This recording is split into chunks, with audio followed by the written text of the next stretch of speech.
ऐवान के जरिए ये कहना चाहूँगा कि गवर्नर साहब की स्पीच से पहले, उनके शुक्रिया अदा करने से पहले मैं तेलंगाना की आवाम का शुक्रिया अदा करता हूं, जिन्होंने तेलंगाना राष्ट्र समिति और मजलिस-ए-इत्तेहादुल मुस्लिमीन का साथ देते हुए भारी अक्सरियत से कामयाबी हासिल दिलाई। और साथ ही साथ शुक्रिया इसलिए भी अदा करता हूं क्योंकि एमआईएम ने जो फैसला किया, टीआरएस और एमआईएम एक साथ ताईद में जाकर इलेक्शन लड़ेंगे, तो तेलंगाना की आवाम ने उस फैसले का खैर मकदम करते हुए यहाँ पर तेलंगाना में टीआरएस को भारी अक्सरियत से कामयाबी दिलाते हुए अपने एतमाद को जाहिर किया। इस इलेक्शन के दौरान एक इंसिडेंट नहीं हुआ। स्पीकर साहब, हिंदुस्तान की कहीं के भी इलेक्शंस ले लीजिए, यहाँ पर हमारे पास इस स्टेट में जो इलेक्शन हुआ, पूरे इलेक्शन के दौरान एक इंसिडेंट नहीं हुआ। तो ये मिसाल है कि इतने फेयर इलेक्शंस यहाँ पर इस स्टेट में कराए गए। और साथ ही साथ अफसोस की बात भी है, अफसोस की बात यह है कि इस इलेक्शन के दौरान किस किस्म की गंदी लैंग्वेजेस का इस्तेमाल किया गया। जिस तरीके से सड़क छाप लोग लैंग्वेज इस्तेमाल करते हैं, उससे बदतरीन लैंग्वेज का इस इलेक्शन के अंदर इस्तेमाल किया गया। आज आकर रोड, चाहे वो केसीआर साहब के ताल्लुक से हो या मेरे सदर असदुद्दीन ओवैसी के ताल्लुक से हो या मजलिस के ताल्लुक से हो, हर एक के ताल्लुक से गंदी जबान का इस्तेमाल किया गया, जिसको यहां पर ऐवान के अंदर उस जबान का इस्तेमाल भी नहीं कर सकता मैं, क्योंकि आवाम की बेइज्जती और आवाम की प्रोटोकॉल और आवाम के खिलाफ, इसके ऐवान के खिलाफ बात है। आज क्या हुआ? उसके बावजूद आवाम ने सबको नकार कर फेंक दिया, रिजेक्ट कर दिया, कहा गेट आउट, तुम लोग काबिल नहीं हो, तुम्हारी जबान, तुम्हारा किरदार ऐसा है कि तुम ऐवान के अंदर इस तेलंगाना के ऊपर हुकूमत करने के काबिल नहीं हो। आज आप मजबूर हूं मैं ये कहने के लिए कि सोच नहीं सकते इस तरीके की जबानों का इस्तेमाल किया गया। हमको सौदागर कहा गया, हमको कहा गया कि आपने टीआरएस से, मजलिस वालों, टीआरएस से आपने क्या सौदा किया है? हमने टीआरएस से सौदा किया है, सुन लो कांग्रेस वालों और बीजेपी वालों, हमने टीआरएस से सौदा किया है यहां की आवाम की खुशहाली के लिए, यहां की दलितों की खुशहाली के लिए, यहां की मुसलमानों की खुशहाली के लिए और इस स्टेट की तरक्की के लिए हमने सौदा किया है। ना सिर्फ सौदा इस इलेक्शन के अंदर, बल्कि मैं ये कहूंगा कि आने वाले पार्लियामान इंतखाबात के अंदर भी हम सौदा करेंगे कि हिंदुस्तान के अंदर बीजेपी और कांग्रेस की जगह फेडरल फ्रंट की नई हुकूमत बने, और इंशाअल्लाह ताला, और वो बनकर रहेगी इंशाअल्लाह ताला।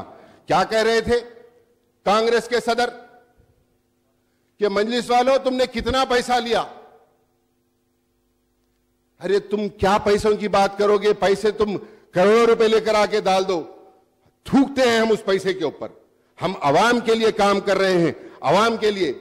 आज आपने इंशाअल्लाह ताला, और आप तेलंगाना की आवाम देखेगी, आपकी दाढ़ी आने वाले 10 साल तक आपकी दाढ़ी नहीं कटेगी, आपकी दाढ़ी ऐसी रहेगी। इंशाअल्लाह उसामा बिन लादेन से बड़ी दाढ़ी हो जाएगी आपकी, लेकिन आपका ख्वाब कभी पूरा नहीं होगा। आज जरूरत इस बात की है कि हमको तरक्की की तरफ हम आगे बढ़ते चले। यहां पर अमित शाह आए थे, नरेंद्र मोदी आए थे, क्या लैंग्वेज इस्तेमाल कर रहे हैं? क्या लैंग्वेज इस्तेमाल कर रहे हैं? कहते हैं कि मजलिस मुक्त करेंगे, अवैसी मुक्त करेंगे। तेलंगाना की आवाम ने बीजेपी मुक्त तेलंगाना कर दिया, बता दिया कि तुम यहां पर रहने के वो नहीं हो। एक जोकर यूपी से भी आया था, आकर कह रहा था कि अवैसी को भगा देंगे। तेलंगाना की आवाम ने उसको कहा गेट आउट, यहां से उसको भगा दिया गया। तो मैं आज बहुत दर्द के साथ आपके सामने कह रहा हूं स्पीकर साहब कि आप उम्मीद नहीं कर सकते कि किस तरीके की जबानों का इस्तेमाल किया गया। क्या यह हमारा किरदार है? क्या हुआ? हासिल क्या हुआ? तो आज जरूरत है हमको तरक्की के ऊपर काम करने की, और उसके साथ ही साथ हमारा पड़ोसी रियासत, मानता हूं 10 साल के लिए हमारा हैदराबाद शहर मुश्तरी का कैपिटल है। तो क्या मुश्तरी का कैपिटल इसलिए है कि तुम्हारा इंटेलिजेंस हेड यहां पर आए और इलेक्शन के अंदर 200 करोड़ रुपए तकसीम करे? यह किया गया है इस इलेक्शन के अंदर। अरे तुम 200 करोड़ क्या 2000 करोड़ भी लेकर आकर यहां पर खर्चा करेंगे तो तेलंगाना की आवाम ने तुमको रिजेक्ट कर दिया है। क्या करे? आज चंद्रड़ू आए थे, चंद्रड़ू भी फिरे बहुत ज्यादा। क्या हुआ? लूट कर चले गए तेलंगाना को। जिस तरीके से गब्बर सिंह, मैं बचपन में एक फिल्म देखा था स्पीकर साहब, शोले, उसके अंदर रामगढ़ में गब्बर सिंह आया था डाका डालने के लिए। आज ये आए। अब देखना यह है कि मैं भी कहूंगा कि तेरा क्या होगा कालिया आने वाले। मैं और साथ ही साथ मैं जो तेलंगाना के अंदर जो आंध्रा की आवाम है, मैं उस आवाम को सलाम करता हूं कि जिन्होंने उस चंद्रड़ू को रिजेक्ट किया और कहा तुम वापस जाओ, हम तेलंगाना की तरक्की के लिए टीआरएस हुकूमत को और मजलिस को वोट देते हैं, और उसने वोट दिया। ये काम है। आज सिर्फ और सिर्फ बड़ी बड़ी बातें करते हैं और गंदी जबान का इस्तेमाल करते हैं। मैं साथ ही साथ यह भी कहना चाहूंगा कि आने वाले दिनों में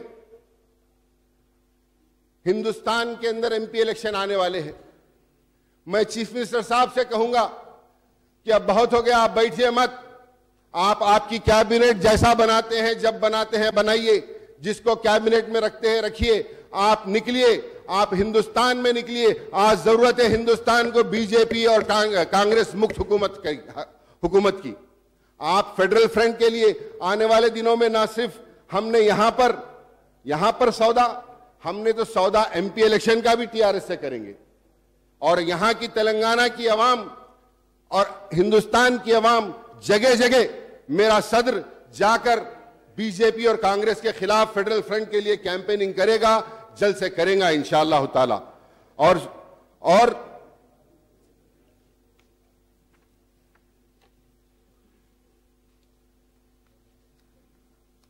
राहुल गांधी जी भी आए थे, वो भी आए थे। आकर एक हफ्ते से प्रोपोगंडा हो रहा, राहुल गांधी आ रहा, राहुल गांधी आ रहा, राहुल गांधी आ रहा। चार मीनार के पास जलसा करे, 1500 लोग जमा नहीं कर सके। अगर कहीं पर भी रोड के ऊपर मेरा सदर असदुद्दीन ओवैसी उतर जाए और सलाम करे तो हजारों की तादाद में लोग जमा हो जाते हैं। आप एक हफ्ते से प्रोपोगंडा करके चार मीनार के दामन में ठहर के 1500 लोगों को जमा नहीं कर सके। क्या कह रहे थे कि टीआरएस बी टीम है और हम सी टीम है बीजेपी की। कौन को सी टीम है? टीआरएस और बीजेपी विनिंग टीम है तेलंगाना की, और इंशाअल्लाह फेडरल फ्रंट भी एक विनिंग टीम रहेगी हिंदुस्तान के अंदर। बीजेपी की बी टीम, अरे तुम्हारे सदर राहुल गांधी ने कहा मध्य प्रदेश के अंदर कि कांग्रेस हिंदुओं की पार्टी है, तुमको माफी मांगना चाहिए ऐवान के अंदर।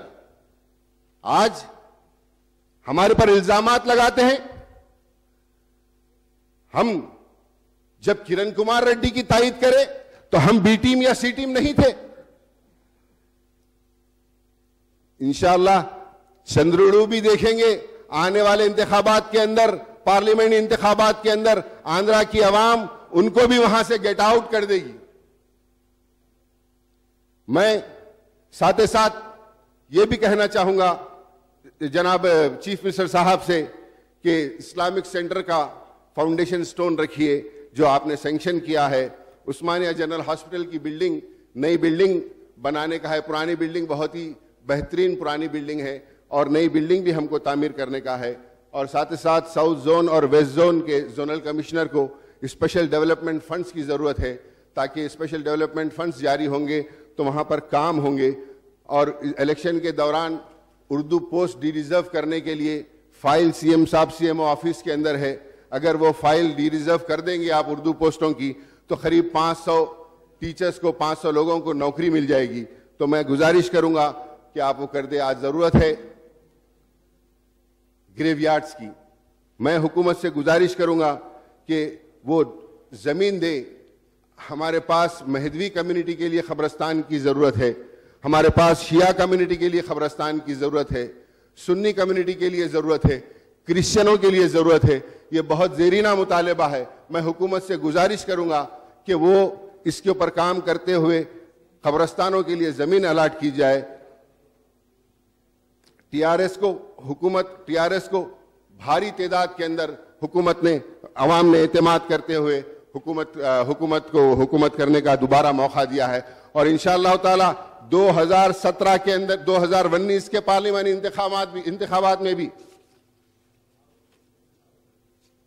पूरे 17 के 17 सीट में से 16 टीआरएस, 1 एमआईएम, बाकी के सब जीरो, कोई भी किसी को भी एक सीट नहीं आएगी। मैं अवाम से गुजारिश करूंगा इस ऐवान के जरिए कि तेलंगाना की और हमारे मुल्क की तरक्की के लिए आने वाले 2019 के पार्लिमानी इंतखाबात के अंदर आपको टीआरएस को 16 सीट पे कामयाबी दिलाना है। ना सिर्फ तेलंगाना में बल्कि पूरे मुल्क के अंदर हमारे सीएम साहब से गुजारिश है कि आप निकलिए, आपकी जरूरत है मुल्क के लिए, आपकी जरूरत है, आप निकलिए, मुल्क के लिए काम कीजिए। आज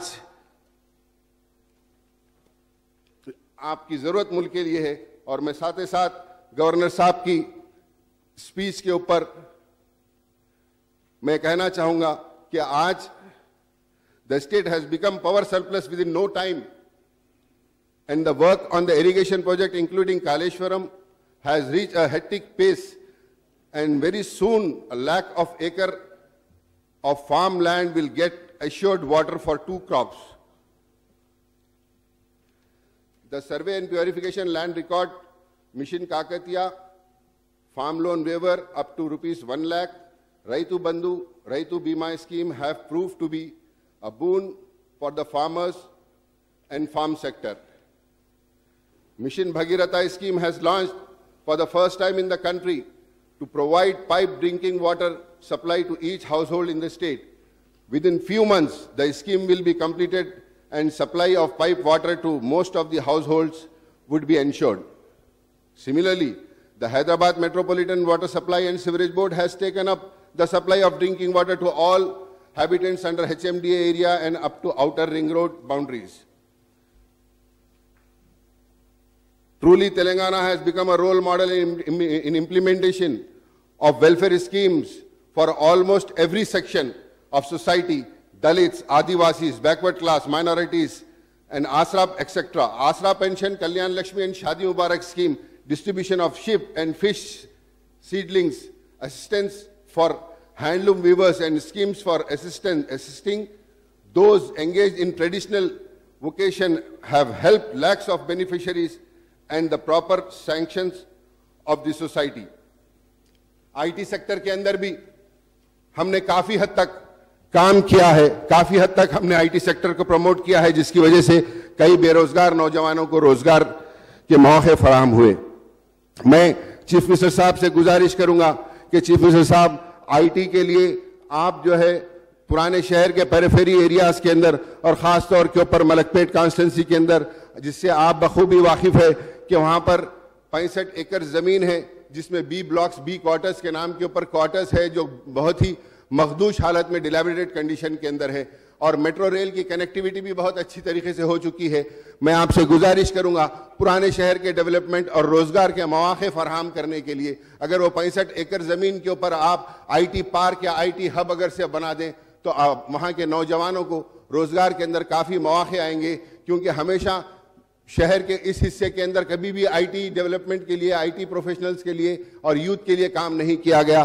तो मैं आपसे गुजारिश करूंगा कि आज हिंदुस्तान के अंदर मिसाल नहीं मिल सकती कि जिस तरीके से ये हुकूमत ने वेलफेयर स्कीम्स के अंदर काम किया, कोई रियासतें आज तहकीक कर रही है कि किस तरीके से ये स्कीमात को हमारी तरफ इंप्लीमेंट किया जाए। और मैं साथ ही साथ ये भी कहूंगा कि सिर्फ 3 साल की इस हुकूमत ने, 4.5 साल, 5 साल मुकम्मिल होने से 8 महीने पहले हुकूमत डिसॉल्व हो गई। नया स्टेट बनने के बाद 1 साल 1.5 साल खाली नए स्टेट को समझने के लिए लग गया। सिर्फ 3 साल के दौरे इख्तिदार के अंदर इस हुकूमत ने हैदराबाद को दुनिया में 3रे नंबर का highest GDP growth in the world बनाया है। तो ये काम है, और अवाम ने आपको, आपका काम, आपके तमाम चीजों को देखते हुए, आपके आपकी डेडिकेशन को, आपने जो भी खस्में, जो भी वादे आपने किए थे अपने मैनिफेस्टो में, उसको आपने जिस अंदाज से पूरा किया है, उस अंदाज को देखते हुए आपको पूरे इत्तेमाद के साथ अवाम ने आपको दोबारा इस भारी अक्सरियत से कामयाब कराया है। और आने वाले दिनों में देखेंगे कि कोई लीडर ऑफ अपोजिशन भी इस हाउस में रहता है नहीं रहता, किसी के पास कोई कैंडिडेट्स बचते या नहीं बचते वो भी नहीं मालूम, वो भी नहीं कह सकते। तो बहरहाल मैं आपसे ये कहूंगा कि बड़े बड़े लोग आकर यहाँ पर गंदी गंदी बातें करके, कोई 2 पे रह गया, कोई 1 पे रह गया, कोई खत्म के कगार के ऊपर है। और आने वाले दिनों में पार्लियामेंट इंतखाबात के अंदर किसी को यहाँ पर 1 सीट जीतने की भी तवक्को नहीं रखना चाहिए। मैं मेरी पार्टी की जानिब से गवर्नर साहब ने जो खुतबा दिया, गवर्नर साहब के एड्रेस का खैर मकदम करता हूं और पूरी तायद करता हूं, और इंशाल्लाह उम्मीद करता हूं कि हुकूमत ने जिस अंदाज से अपने वादे पूरे किए, आने वाले दिनों में भी बेहतरीन अंदाज के अंदर डेवलपमेंट के लिए और ख़ास तौर पे हैदराबाद के डेवलपमेंट के लिए और पुराने शहर के डेवलपमेंट के लिए और आगे बढ़कर काम करेगी। मैं शुक्रिया अदा करता हूँ। शुक्रिया। गौरवनीय टी राजा सिंगर।